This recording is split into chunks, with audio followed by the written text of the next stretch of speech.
Update அப்படின்றது வந்து முந்தா நாள் வந்தது. அது என்ன வந்திருக்கு அப்படின்னா, எவ்ரி பிளாக் அப்படின்றது 2 செகண்ட் அப்படின்றது 1.75 குறைஞ்சதுனால நம்மளோட அவாக் சிஸ்டத்தில் வந்து பார்த்தீங்கன்னா 14,400 பிளாக் சேர்ந்தா ஒரு 8 ஹவர் அப்படின்ற கால்குலேஷனில் மாறுபட்டதுனால வந்து பார்த்தீங்க அப்படின்னா அந்த பிளாக்கோட டைம் 1.25 செகண்ட் அப்படின்றது 14,400 பிளாக் கிரியேட் ஆகிறதுக்கு 7 ஹவர்ஸ் அப்படின்ற அந்த கால்குலேஷன்லேயே முடிகிறதுனால நம்மளோட ரீபேஸ் மெக்கானிசத்தில் எவ்ரி 7 ஹவர்ஸுக்கு இப்போ ரிவார்ட் நம்ம கிடச்சிக்கிட்டு இருக்கு. பட் நம்மளோட சிஸ்டத்தில் எவ்ரி 8 ஹவர்ஸ் 0.22 0.4 அப்படின்றது மேஜராக சொல்கிறோம். இப்போ 0.1800 அப்படின்ற ரிவார்டு எவ்ரி 8 ஹவர்ஸ் கிடைக்குது.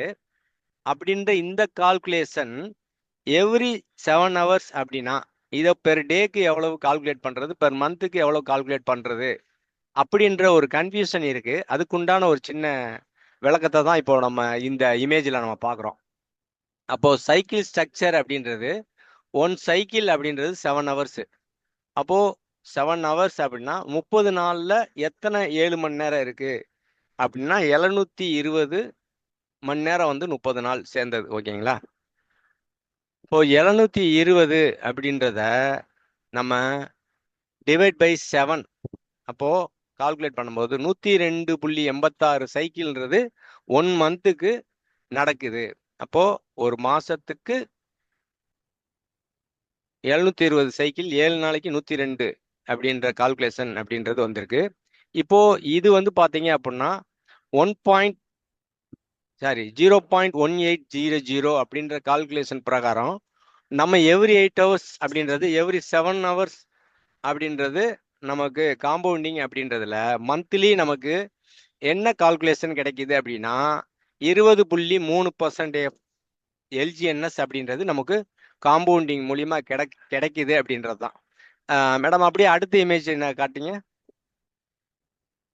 ஓகே, இப்போ இதில் பார்த்தீங்க அப்படின்னா ஆரிஜினோட ஏபி உங்கள் லாபத்தை கணக்கிடுவது எப்படி அப்படின்றது 7 மணி நேரம் கணக்கு பிரகாரம் வருஷத்துக்கு எவ்வளவு அப்படின்னா அடிப்படை விகிதம் 7 மணி நேரத்துக்கு 0.1800% அப்படின்ற கணக்கு பிரகாரம் நம்ம கணக்கீட்டு சூத்திரம் என்னன்னு கேட்டிங்கன்னா ஃபார்முலா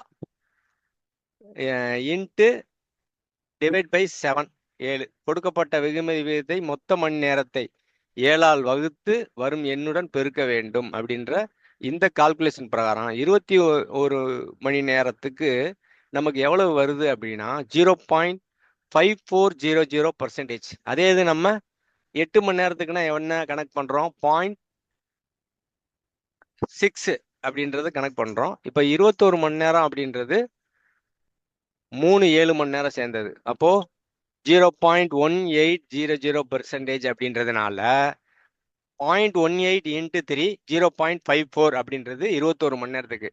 அப்போ ஒரு நாளைக்கு 24 மணி நேரம் அப்படின்னா நமக்கு எவ்வளவு கிடைக்குது அப்படின்றது அந்த ப்ளூ கலர்ல உள்ள அந்த டைம் பிரகாரம் 0.1800 இன்ட்டு 24 டிவைட் பை 7 அப்படின்ட்டு கணக்கு பண்ணோம்னா 0.6171% அப்படின்றது பெர் டே கிடைக்குது. அப்போ ஒரு வருஷத்துக்கு அப்படின்ற அந்த கால்குலேஷன் அப்படின்றது நமக்கு வந்து பார்த்தீங்கன்னா ரெகுலராக நமக்கு கிடைக்கிற அந்த தோராயமாக உங்களுக்கு பெர் டேக்கு 0.617% அப்படின்னா அப்போது மந்த்லி மேலே உள்ள அந்த ஒரு பேஜ் காமிங்க 20.3%. இதே இது வருஷத்துக்கு அப்படின்னு போகும்போது நமக்கு எப்பயும் போல் அந்த 8x ப்ராஃபிட் அப்படின்றது நமக்கு கிடைக்கிது அப்படின்றது. ஏன் இந்த கன்ஃபியூஷன் அப்படின்னா 8 மணி நேரம் ரிவார்டுன்றது 7 மணி நேரம், அதே 0.2ன்றது 0.18 அப்படின்னு மாறினதுனால எப்படி நம்ம கணக்கு பார்க்கறது அப்படின்ற விஷயத்த தான் இப்போ நம்ம இங்கே தெரிஞ்சிருக்கோம் அப்படின்றத தெரியப்படுத்திக்கிறேன்.